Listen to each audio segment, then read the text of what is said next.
AD carry here and then leave that last pick. You do tend to see jungle picked up here on second rotation on red side, but no real pressure, to be perfectly honest, to take the Wukong. It definitely felt like LGD didn't really mind either way. They actually go with the Tahm Kench over the Senna. So they're going for full... Yeah. Chris, be a boss. Take the Senna. I was going to say, just take the Senna, and it's totally fine.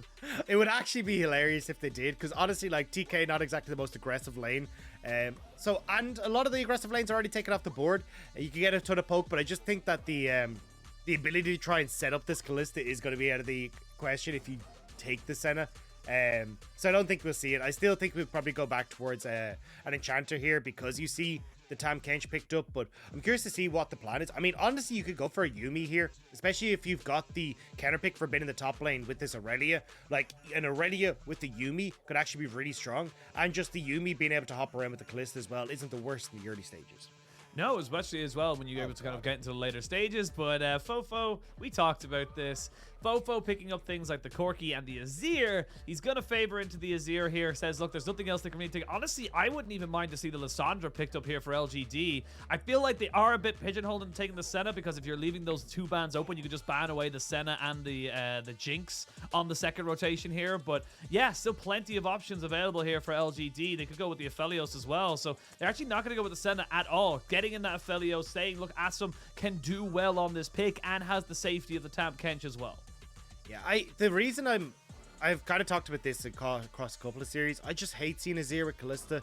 Kalista wants to play aggressive for neutral objectives on the bottom side of the map. She wants to be able to use that presence to go and do stuff, but Azir doesn't offer you a huge amount in early skirmishes, so he doesn't really want to try and play for the dragon. You can use the lane prio to try and work towards that objective, but I just think it causes a split in identity between the Azir and the Kalista is exactly what you want to do in these early stages.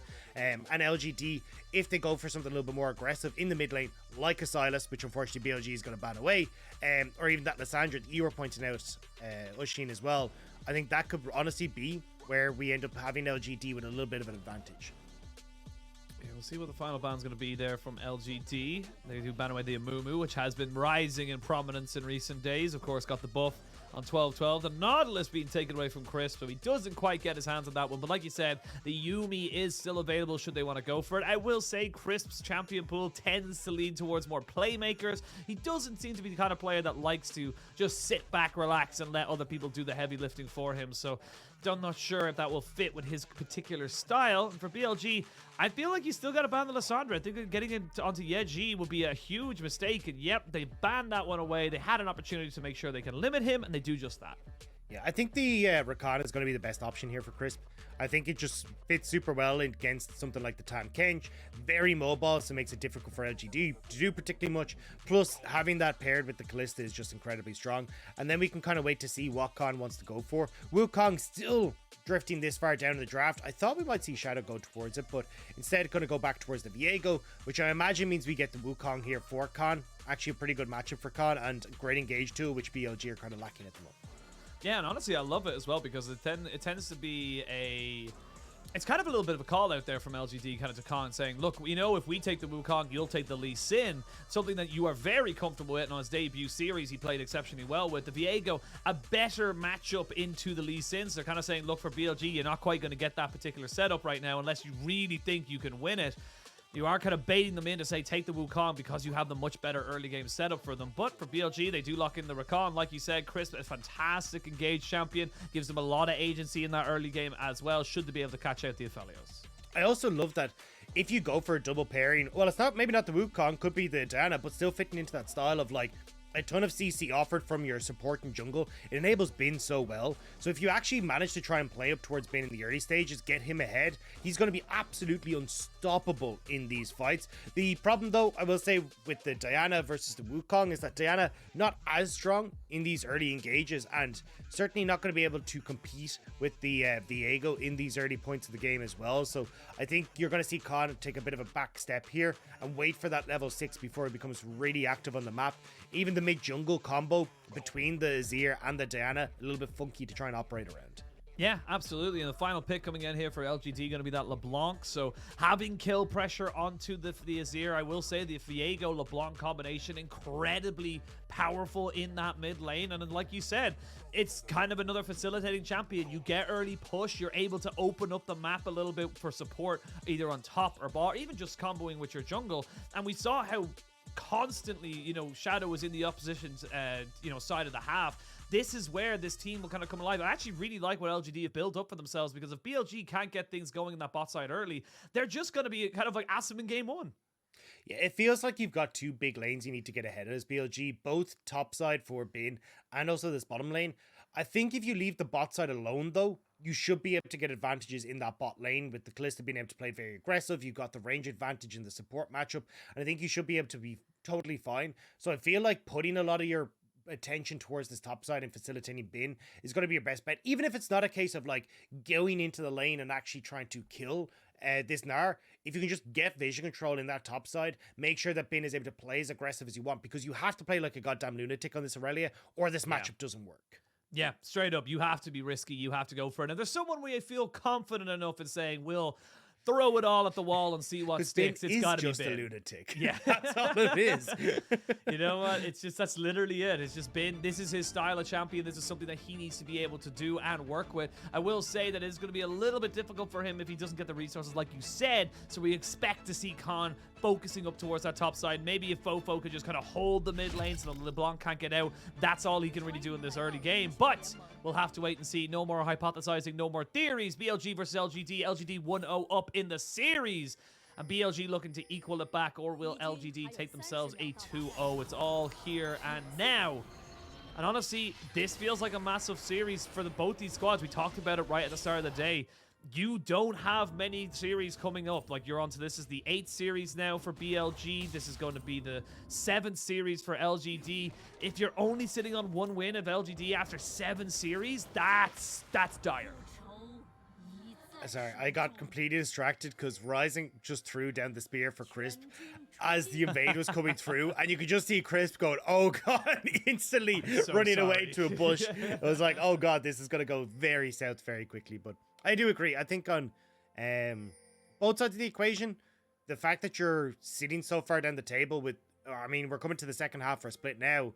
You really need to start picking up these wins, and especially for a team like BLG that invested so much in this roster and there's been so much chopping and changing, you need something to start working your way. You do indeed. And now with both junglers starting on their blue buffs respectfully, we are going to see Khan go towards that bot side. We'll see Shadow aiming up towards the top. Unless we do see a little bit of vertical jungling, which we did see in game 1. We did see a full clear into a basically bot side invade coming out from LGD. Not expected really on the Viego at this side of the matchup. Does have a better skirmishing power, like you mentioned, against the Diana, but not really wanting to try and go into long extended pushes unless he has perfect priority in both mid and bot. I'm curious to see now how this topside matchup is going to play out. I like the early ward that Shadow put into that topside, because honestly, the level 1 from Fearness, you need to be able to play very far up in this lane, because one of the big things you got to be worried about playing against Irelia is if she can get the quad Q start, where she Qs to 3 minions that are low at the start and then instantly Qs onto you, and she fully stacks her passive and gets a ton of damage off. So already you can see that LGD kind of aware of how this matchup in the top side plays, and because they put that early ward there, it meant that Fearness could continue to auto attack, push Bin out of the lane, and at least get some advantage in this top side initially, which when you're looking at Fearness trying to get control and trying to buy a little bit of time in this early game before Shadow's able to play, Khan is able to play up towards his top side on Diana. I think it's going to help out massively. Even Fearness, you can see there, crashing wave 3, so now he gets the reset and gets a bit of an easier time with the boots on. I imagine he's going to pick up in this lane. Yeah. A second Doran's Blade. Wow.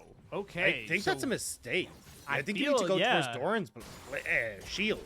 Yeah, because it doesn't stack. The passives don't stack. Yeah. So, yeah, that feels bad for Fearness right there. So, in case you are aware, or are not aware, you do want, if you can pick up multiple Doran's items, but you cannot pick up the same one multiple times. It does not stack the passive. You do not get extra value out of that. So you generally see either a Doran's Blade into a Doran's Shield, even sometimes, depending on the champion, something like Volibear top a while ago used to go Doran's Ring into a Doran's Shield, as we do see bot lane just being tit for tat here. Crisp does not quite get the trade back that he particularly wanted. Shadow now here We'll see the flawless duet coming out here. Has been thinking about maybe going forward, but he knows that he doesn't have priority. His jungler's on the bot side of the map, and he doesn't really know where anyone is.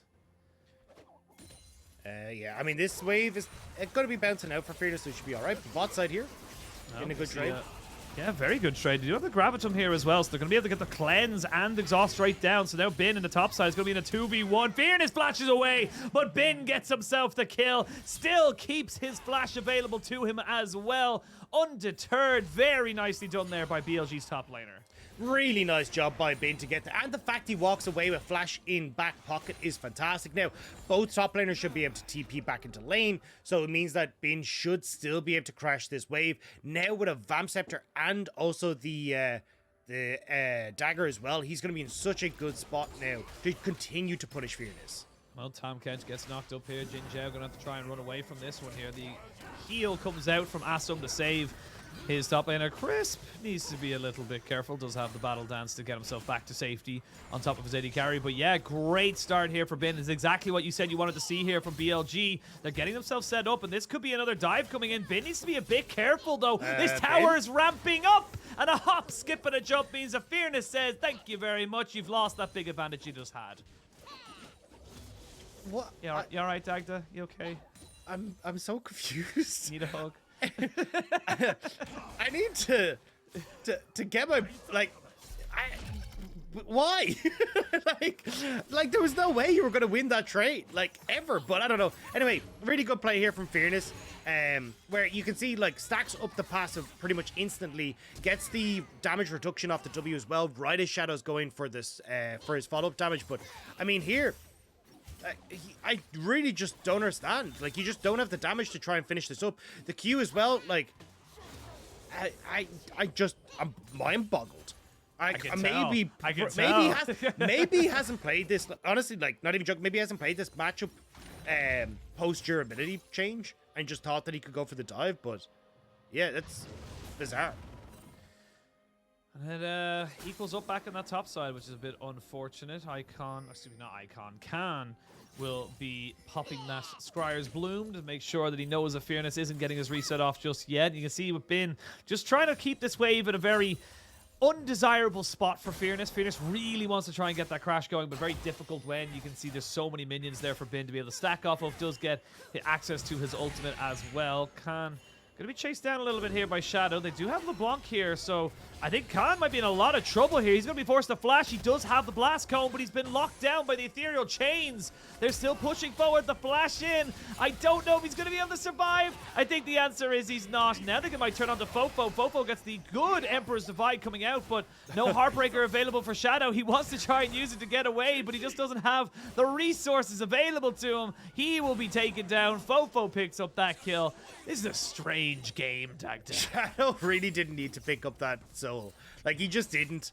And the fact that he did end up costing, because at least if you're in the Viego, you've got like the mod to try and move away, bit of a dash, bit of movement speed that you can pick up off of your shadows as well. But yeah, the fact he did a self-CC'd Shadow and just set up perfectly for Fofo to knock him underneath the tower. So we'll say a few upsies here and there across the board, but at least that means we're at 2-2. Gold is pretty much even across the board. Only difference maker here is that LGD do get that dragon because of the shenanigans that were in the top side.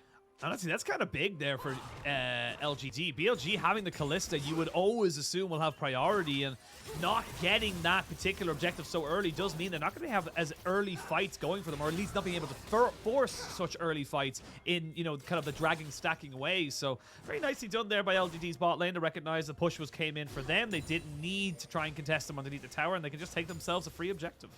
Yeah, it was just the timing window was really well played by LGD. So if you look at the items that have been picked up, Ryze actually pushed in that bot wave second. So Assum was coming a little bit late off the reset because you had the longsword advantage there for the Kalista. So because Ryze was in second, LGD managed to bounce the wave, push it in, and move across the dragon. So just using a really nice window there to set themselves up for that.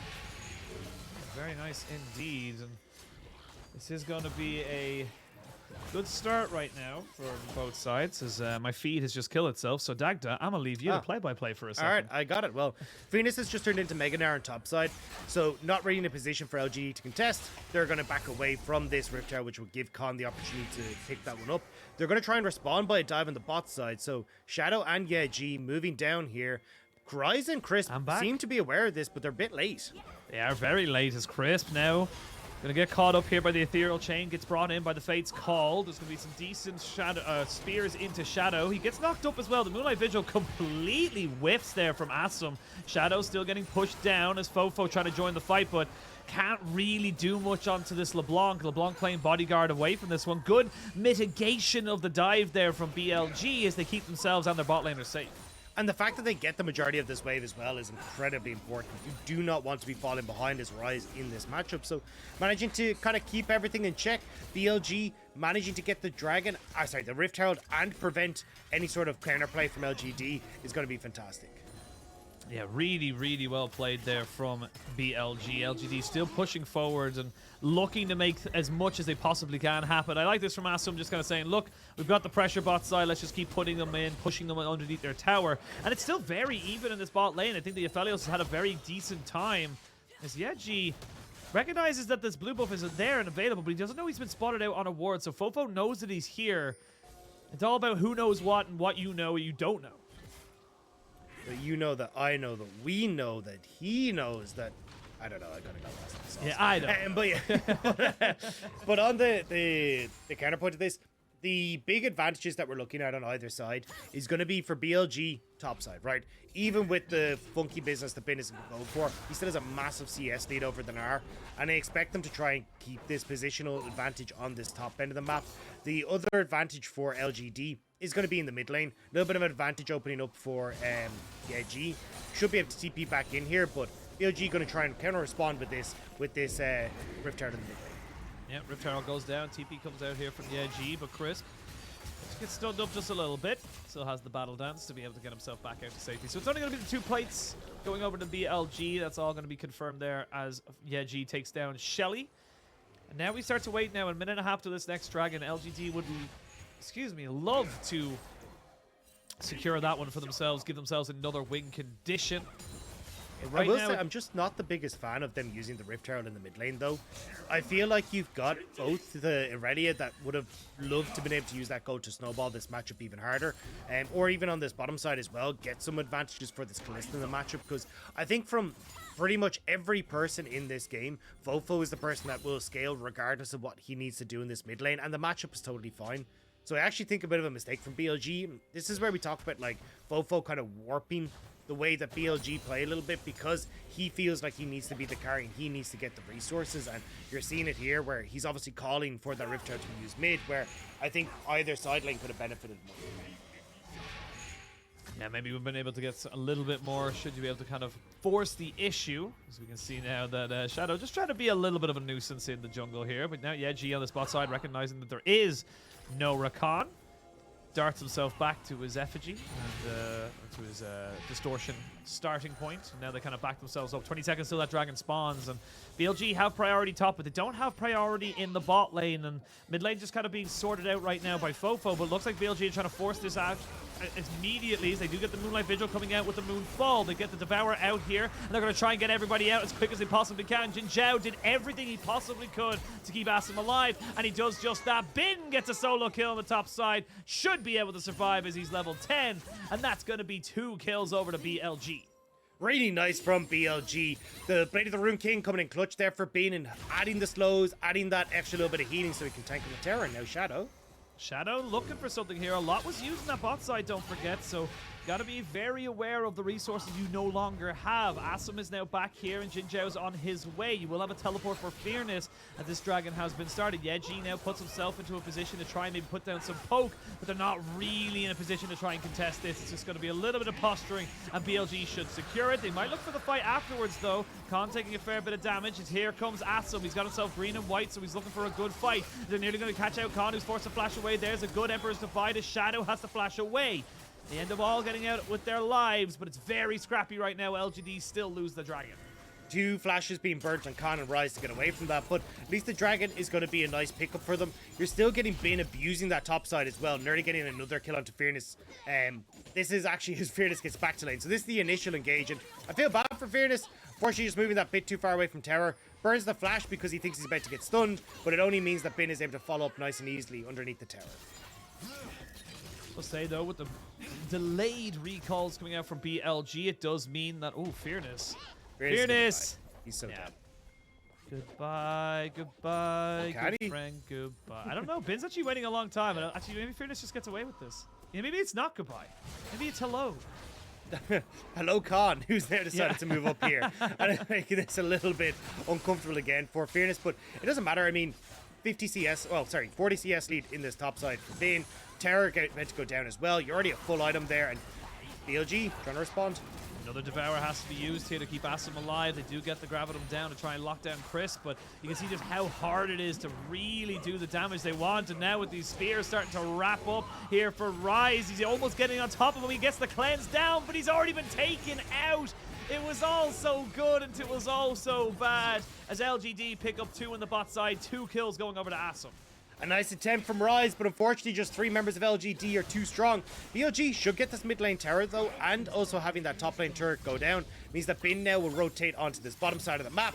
And maybe he can continue pressing forward, because I'm looking at the items he's picking up going for that Sunfire cape. Bin is, Sunfire Aegis even, Bin is completely happy to just go for this full tank and continue to dive Gnar underneath the tower. But great engage from Crisp here, forces the ultimate out from JinJiao. And then Rise kind of thinking, hey, look, you know, Shadow has disappeared. Maybe we can make the play with how low Assum is, but not expecting him to kind of wrap around here and getting caught out then just on the edge of that stun. Maybe if the stun hadn't landed, he would have been okay. But then with the Shadow damage coming through, Rise is just taken off the board. Now Assum is getting pretty big right now. 2 kills is pretty significant coming into this, you know, mid-game or early mid-game, I should say. He's gonna have himself a second item probably before this next dragon spawns, so very nicely done. This Kalista priority is kind of what you said. You don't really get that priority when you don't have options with the Azir to kind of bounce down, as we can see. Speaking of bouncing, not quite able to get onto Yeji. His Bin is starting to get pretty damn big. Like you said, going for that Sunfire Aegis alongside that Blade the Ruined King, and yeah, no one can contest him solo. Yeah, and that's the biggest problem, is that because he's also gone for this more tanky build, he actually has the potential to dive Fearness underneath tower when he's in Mega Gnar. Fearness will be a long way from getting any sort of resistances, so I like the game plan that Bin has come in with, and now he just becomes a complete threat on a side lane that LGD have to respect because of the dive potential he can go for solo. So LGD, you can already see trying to maneuver around who's actually positioned against Bin. Yeah, G gonna take on that mantle, but again, like, I actually see a world where if Bin can just close the gap using creeps, he can potentially get onto Yeji and kill him. I mean, he's a full Blade the Ruined King, a mythic and a Blade the Ruined King ahead of Fearness, so like, it's just very difficult here. Fearness will have some very decent teamfight prowess, but if you leave Bin alone on these tier 2s, he'll take them almost instantly, and it's kind of becoming a bit of an issue. I will say though, for BLG, all of their gold lead is basically on this Irelia. Yeah, I mean, look, Bin, we already talked about, is going to be an absolute menace. I think that's the... A win condition you can probably rely on here is Shadow. I'm going to see what he can do, but, I mean, look, this is what I mean. Oh, yeah, he goes back in. Actually, the distortion's good here. Bin's actually underneath the tower, taking a hell of a lot of damage. We'll be able to mitigate a little bit of it. The TP comes out here for Yeji. No one was actually following him, funny enough, but he doesn't want to try and risk absolutely anything. That's going to be the bot lane tier 1 going down here in favor of BLG, and they should be able to get another push here with Shelly as well onto the tier 2. Yeah, they should be totally fine to go for this. And, I mean, you can see the value that Bin is getting out of this mythic choice, because don't forget as well on 12-11 that these tank items were buffed to have more health. And as well, just the fact now that you can basically dive against anyone without the potential of being one shot is going to work out great. Even in team fights, which BLG are looking for, he's going to be big. Mofo's got to be careful though, as we can see now. Crisp and Rise, it'll be very difficult to them to try and get out of this. Rise gets caught and killed. Crisp going to have to battle dance after using the quickness. That's a lot of resources you no longer have now for this dragon. This is a bit of an issue here for BLG. Great combo from Assum, but now LGD going to see if they can pick up a little bit more. They're looking for more, but the reset's going to be coming in here for Fofo. He should, just about gets himself off, so he's going to be able to TP back into this bot lane, but with no AD carry, it's going to become very difficult to try and DPS this fight out. You do have a TP on Fearness, but no Mega Gnar in sight. He's very much on the little side of this fight. He's going to TP in now. They get a good Scryer's Bloom over across everybody to try and make sure they know where they are. Yeji and Fofo going to find themselves in the back of the pit as the dragon goes go down. That's secured by LGD. And you don't really have an opportunity here to go for this. Never mind, LGD going to try and find the fight, but it's a great 3-man knockup coming out from Crisp as the Devourer comes out, but it's only onto the Viego. You need to devour the Aphelios, and that's 3 kills for Bin. This Irelia is unstoppable. Massive engage coming through from Khan and Crisp, actually able to find so many members of LGD, and sure, the Dragon went down to LGD, but now BLG have control over this bot side. They're going to be able to get this mid lane turret, and they can establish so much control for the Baron, which is about to spawn at the 20-minute mark as well. So really good stuff from BLG. Really well played. They should be able to get this tier 2 in the bot and mid lane as well. So that's 2 more towers, more gold. It's all of a sudden ballooned up to 5,500. And LGD, they committed to this fight because they thought they had the numbers. Watch this combo from Assum though. This is something you can do a lot, where you're able to Q, get the initial auto, immediately ult to get the follow-up auto, and so much damage with that Gale Force as well. Absolutely demolishes Ryze's health bar. But here, great engage coming through from Khan and Crisp. The several man knockup. Bin gets the stun over the back of it as well, so he manages to follow up perfectly.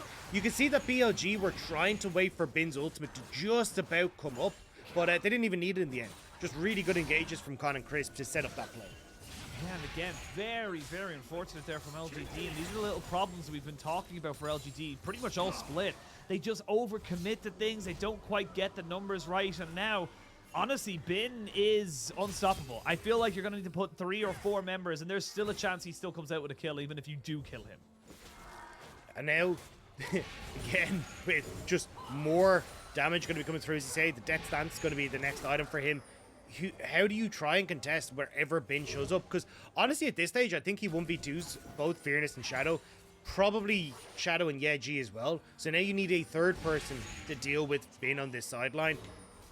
And if that's the case, Ryze, Fofo, they demolish a Baron in no time at all. So you're caught in a catch-22 here as LGD. Yeah, you really, really are. I will say, I think if you're going to try and take down Bin quick enough, you're going to have to try and maybe commit Assum. But that in itself is a risk because he's very squishy. He will go down very, very quickly. He's the only man who has himself any kind of armor pen to get himself up the Lord Dominic's regards. But like you said, you can see already BLG recognizing that they have the priority over this Baron pit. They know they're the ones that can come out with a win if they can just fortify. I will say though, Bin coming up here does add a little bit more collectiveness here for LGD, as they don't have to worry about that side lane as much. I think Bin just waiting on that next wave to roam in before he fully commits down towards his bottom side. But I think it's a mistake to not use the fact that Bin is so big on a side lane, because as you can see, oh, actually, yeah, they're just able to, like, LGD are relatively okay to try and look at it like a 5v5 because Assum is so big. But in a spread out scenario where Assum isn't involved, you can draw so many members of LGD to a side lane. The BLG just immediately will start up the Baron. This is the big issue, though, for BLG. This is something that we've always kind of criticized them for, their mid-game decision-making, because we just saw on the minimap, thanks to our observers, there's very little, if no vision at all, available to LGD. They're just building back some semblance of it right now as BLG do get the resets. And the longer this takes, the worse it gets, because for BLG, you need to be pushing your advantages now. So we see Shadow just kind of pushing himself forward as the one real safe member who can go forward solo and face check these things. But that's why I don't understand why Ryze is doing Krugs, doing Raptors, taking Red, like, take Red, sure, but you need to be out here, like, actually putting pressure on the lanes before you're able to set anything up, because Bin can't solo push bot unless he's got top and mid in position. But it's kind of separated now. Khan was actually the one that pushed it in. About 50 seconds now until Dragon. BLG would love to get a reset, but they haven't actually got it in yet.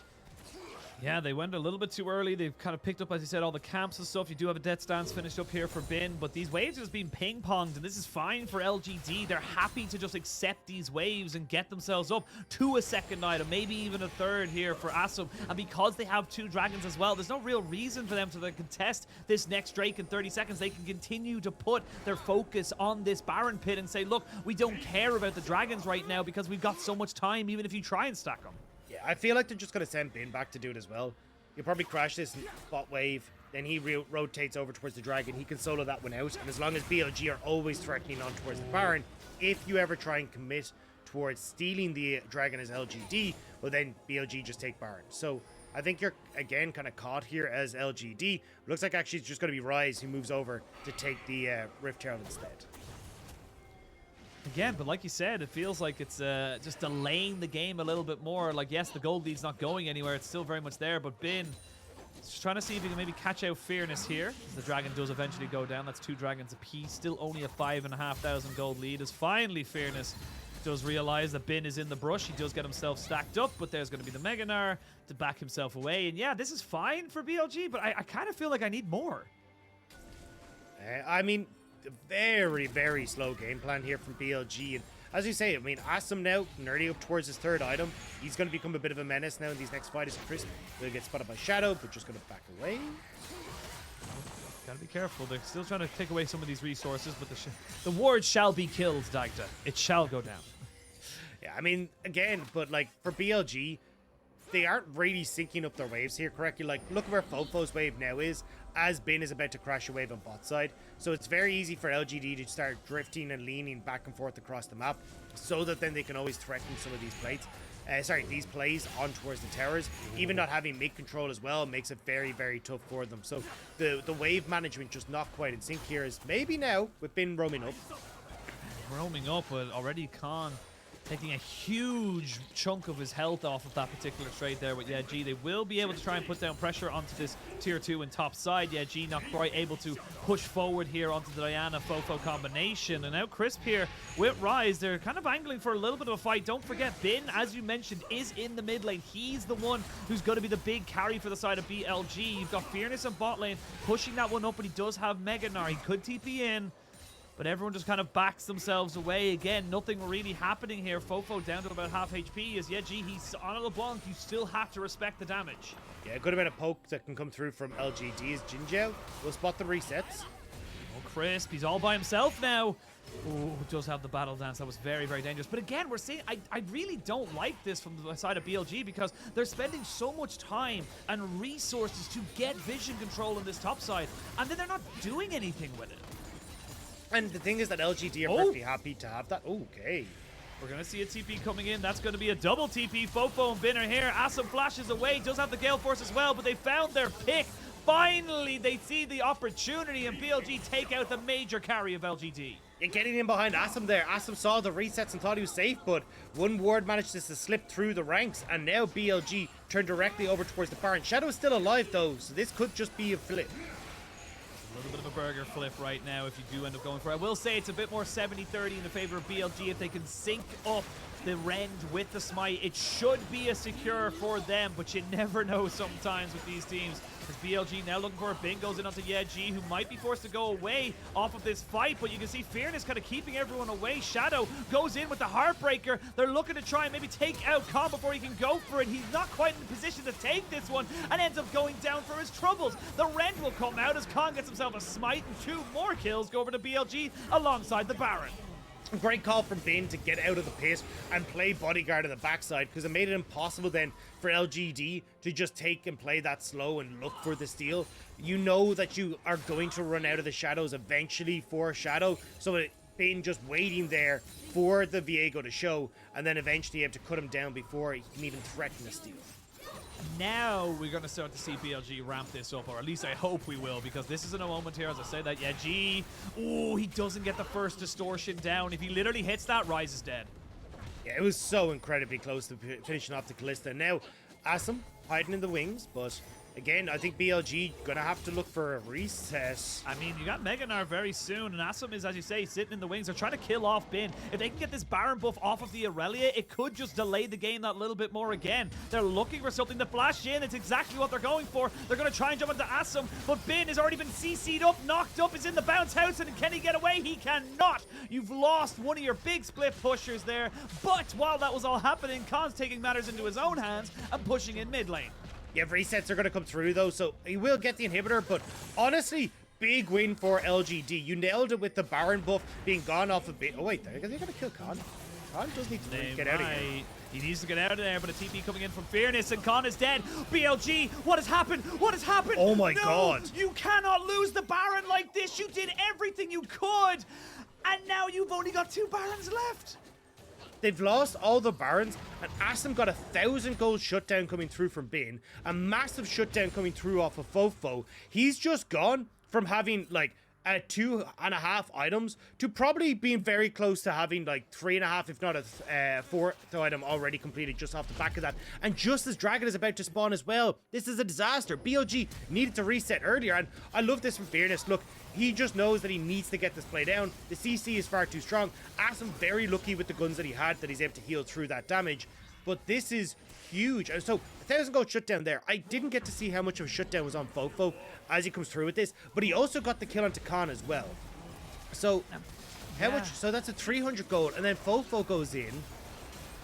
Is that 400 gold shutdown? So 1,700. 1,700 gold just off that play. And look, you can see it there. Like 3 and a bit items already completed now for Assum. He is huge on the Aphelios now. That is such a massive blunder from BLG. And you can see what they wanted to do there on BLG. The idea was there. It was like, okay, we got the push in mid. That's fine. Honestly, if they lose Khan there, it's okay. It's a bit unfortunate, but it's not the worst deal in the history of the world. You pop down the Azir, Shurima's Legacy, you get everyone out. But now you can't really utilize this Baron buff because the Kalista is so short range, as is Crisp. As we can see, a quickness coming out. Khan going to be here. We're going to see the Heartbreaker used to try and mitigate the Emperor's Divide. Great 3-man Moonfall, but it might be too little, too late. There's a good Devourer now. Khan, he's left there to try and flash away. They're getting a little bit desperate here, Dagda. I think BLG have kind of seen the writing on the walls. Well, they didn't fight with Bin. Bin is the carry for BLG right now, and he was only walking up mid lane, but BLG still trying to force, and this is why I was saying with Khan, I haven't been fully convinced with how good he was in the last series, because I think he's been a little bit over eager to make plays happen, not respecting where the rest of his team is or the ultimates that are on his team. And a great example of it there, he goes in, so now no flash, no moonlight visual. LGD get to use their defender's advantage to quickly heal up, and everyone on BLG now has to take the long walk back to threaten these lanes, but you're getting super creeps piled in towards, you know, extra items onto Assum, who's now completed his Ruined Hurricane. Extra items onto Yeji, who's looking towards that Void Staff. Like, you're giving a lot of time and gold to LGD.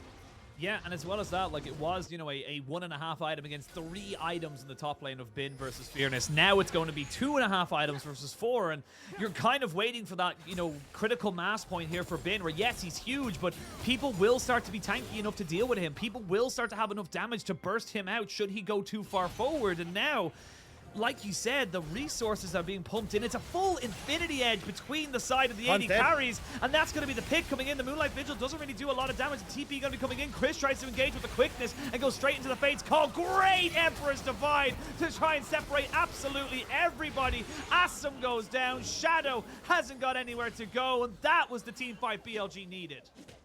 The fact that Fofo managed to get back on towards Assum with that Emperor's Divide, even JinJiao getting the Devourer off, didn't matter, and now Fearness left alone against 5 of BLG. Yeah, he's going to have to try and make something work here with these minions. He's got himself his ultimate available should he want to go for it. But again, you can see how much poke he's just taking right now. The Tronk doesn't hit. Fearness. His ult misses everything, and Fearness goes down. They haven't got any minions just yet, and now they're going to be able to take out the Diana. So it's going to be a trade of 2 for 1, 3 for 1, and the turrets are next to follow. Crisp doing an absolutely hero's job on this Rakan and keeps this series in it for BLG. We said that we wanted to see Crisp on those playmakers, and he has done incredibly well with them. The Nexus will fall before Assum comes up, and BLG will push us to the game 3. Another game here for BLG as LGD not quite able to take out Khan right at the end. And again, like you said, the fact that Fofo was able to get onto the backside to knock Assum into all those graciously short-range carries on the side of BLG, just fantastic for them. And yeah, this was a scrappy game for sure. Lots of mistakes on both sides, but I feel like with BLG having been on a carry, it felt a little bit more comfortable. Yeah, I mean, definitely Bin being able to have that counter pick on the top side was invaluable in this game, buying so much time and space for them to start to ramp up. But I will say it wasn't a confident play from BLG. I really thought that we were actually going to see LGD start to bring this one back and turn around. 3 dragons picked up. They managed to deny a lot of that Baron pressure that BLG had managed to gain for themselves. So yeah, wasn't exactly the cleanest from BLG, and I think you're starting to see the some of the problems with having rookies in the roster is that they are green behind the ears. They don't really have someone who's able to kind of corral them into the right place, but eventually Crisp just takes the game on his back and goes, right, I need to get this engage, saves Khan, who had overextended, then gets the great engage, sets up for Fofo with the Emperor's Divide. That team fight was spectacular from the veterans on BLG. It really was. It did feel like the experience came up there for the side of BLG, and they were able to kind of crawl it back in there. Again, they lost the Baron, and honestly, it felt like very big mistakes coming out here from some of the rookies that really just stunted a lot of the acceleration they could have gotten here on BLG, but it wasn't to be anything for naught. They were able to get the win, and that's a very good start for them in this particular series. And again, like we said, that's why it's such a curious thing being in the LPL. Best of threes mean that you do get a second chance. You do get an opportunity to try and trade this one back as best you can. And you can see there, it was slowly but surely just little spikes and then getting closer and over that little dip just before the end where it looked a bit rocky for them, but they were able to bring it back at the end of it. Yeah, and I mean, look, Assum trying his damnedest on the Aphelios, but I think there was just no real front line for him because of how Fearness was put behind. JinJiao as well was trying to keep him as safe as possible, but when you've got 3 people essentially diving in onto the backline with Bin, Khan, and Crisp, Fofo can kind of pick his and decide in his fights whether he wants to fully engage. And once Assum's out of the equation, you just don't have anyone to try and carry on these fights. Like, look at the build path for Fearness: 2 and a bit items, not even having a third item completed. Mostly defensive build. He has no damage. Yeah, G is a LeBlanc, not really going to be able to do too much. So it was kind of Assum or bust, as we said. And unfortunately, there was just too much damage going the way of Assum for him to be able to carry. Yeah, absolutely. And I think for Assum, had a good time at this one. Definitely a much better game than he did against with the Lucian in game 1. But maybe that's the secret. Maybe for LGD to win, they need Assum to lose. It's completely contrary to what you were talking about. Nothing else can really tell me what it is, Yeah. It's a results-based analysis. Exactly. That's the way it has to go. Thank you. Someone finally gets it, It's just kind of going. But yeah, for BLG, good to kind of see them bounce back. I would love to see, now they're on the red side,